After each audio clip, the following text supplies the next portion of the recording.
It's Saturday, July 16th here at the West End Gun Club. I'm out at the Rimfire range. It's almost 8 o'clock, and it's not as early as I would normally get here, but I didn't really have much of an agenda other than just come out here, do a little practice while testing out some bags, or the new fill that I put in the bags, because I put Git Lite fill in my bags, and a new target hanger that I acquired. So that's why I'm here. Normally today is a match day for the youth, but what's happened in California, what recently passed as law is was called AB, Assembly Bill 2571, I believe is the number, 2571, and it prohibits sort of how you advertise firearms to minors.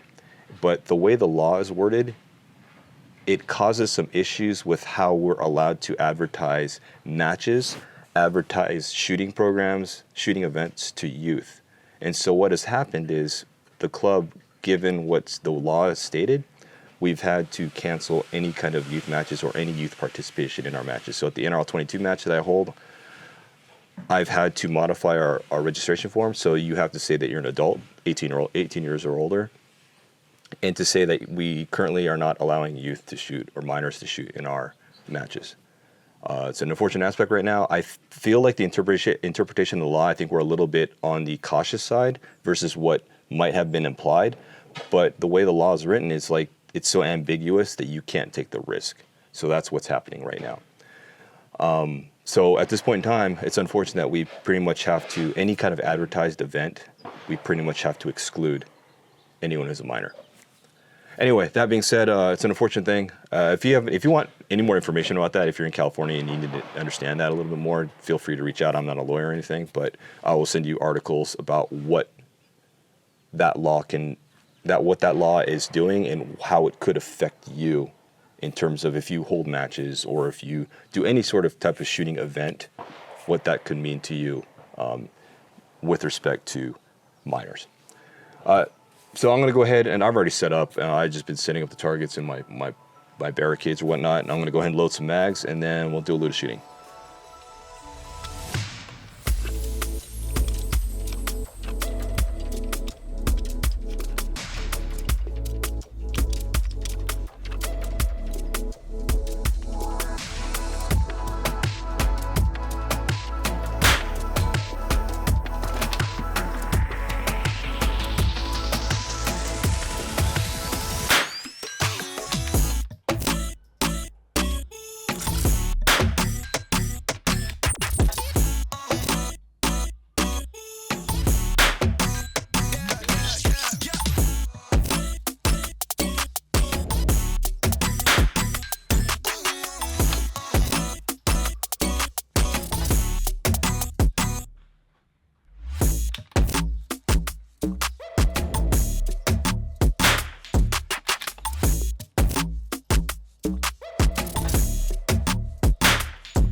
If you follow my Instagram, you've probably seen some of my stories from last week regarding Git Lite fill. I acquired Git Lite fill, which is basically like a polymer or plastic type bead that you use for shooting bags. It's supposed to be, it is lighter. Supposedly it's supposed to flow better than other types of beads.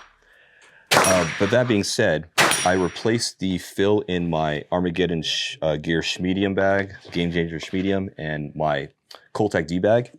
And so the Cole-Tac D-Bag without the plate weighed 4.4 pounds. This little bag here without the plate, 4.4 pounds. And then with the Git Lite fill, I took out the fill, replaced the fill that was in here, and replaced it with Git Lite. Now it weighs 0.6 pounds, so just over half a pound without the plate. And you know, obviously the plate is going to be a static weight. So that's pretty good that you're dropping from 4.4 to 0.6 pounds, which is, what is that? Almost like a 90%.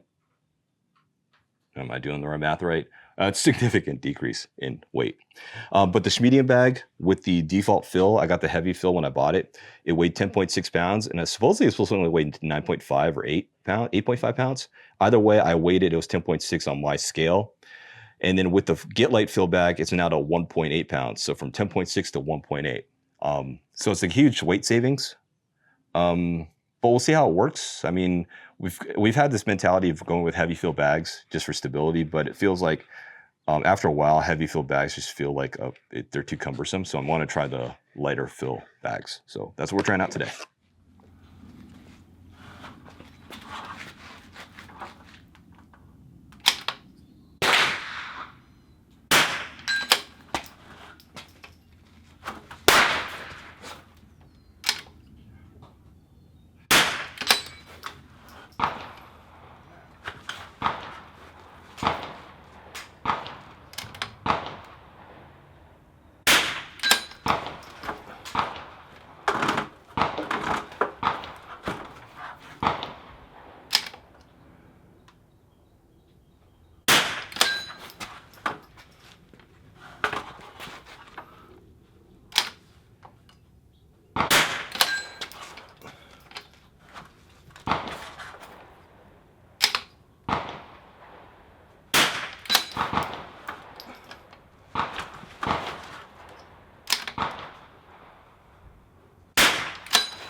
pretty much done, and I only fired about 70 rounds today, but I got a good idea of how the bags are feeling. I think the amount of fill I put into this Schmedium bag is about right. I mean, it's not, if you can see it kind of, it's not very plump, I guess you want to say it. It's got some, it feels like it's got some empty spots here, but you don't want to overfill it because you don't want it bulging out. You do want this thing to be able to form around certain things, such as, you know, a barricade or whatever if it needs to, and take shape. So I feel this is about where I want it. I was debating on how much I wanted to fill this the Cole-Tac D-Bag. Over the Sawhorse and the rungs of the ladder, it feels like it might be a little bit too empty. So I might add a little bit in here just to get it a little bit more, I don't know, filled out more. But it's not too bad, but I feel like I want to add more to it. But from the weight saving standpoint, it's huge. Again, without the plate, it was 4.4 pounds. Now it's down to 0.6. And then the Schmedium bags from 10.4 down to 1.8, 10.6 to 1.8. So that's, you know, it's huge weight savings. But we'll see how it goes in the matches. We'll try it in the matches, but I feel like it's probably going to be just as good as the heavy fills. So we'll see how that goes. About to roll out from the range. It's already pretty warm in the shade. It's about 88 degrees and it's pretty humid. I don't know what the Kestrel is saying for humidity, but I am sweating. Drinking a lot of water, and but yeah, not bad. I got some good drills in this morning. As far as my bags are concerned, I think I'm just going to make a slight adjustment to the D-Bag, but this is the target hanger I was testing out today. This is the JC Steel. This is their T-post hanger target. T-post target hanger. I have these for centerfire, but they're too thick to work with rimfire targets. This one is actually not a JC Steel target. This is a Atlas Target Works target. Either way, rimfire targets don't fit the centerfire JC Steel post hanger. So I got these rimfire target hangers, which are thinner and they're satisfactory or suitable for rimfire, and they work pretty well, at least today. So I've got 3 of these things, and I'll be using these with the T-posts because I plan on putting T-posts out in the target area permanently, like on the edges, just for whenever I come out to the range. It's easy just to plop these on there and not have to worry about carrying a wood target base or something of that nature. Anyway, it's getting pretty loud out here at the range. Quite busy because most of the bays are being used for a match, I think, and obviously weekend shooters coming out trying to get a bay. So, but yeah, it's getting pretty lively here for a Saturday. Match, NRL 22 match this upcoming Sunday, not tomorrow, but the next Sunday. It's July 24th, I believe. We're already at 20-something shooters, which is pretty good. And right now there's a soft cap at 25. It's a cap of 25 on the registration form, but I'll kind of bump it up as more people start registering. Maybe if it gets to 23 people, I'll add some. It's likely if we hit close to 30, we'll probably have to run 3 squads.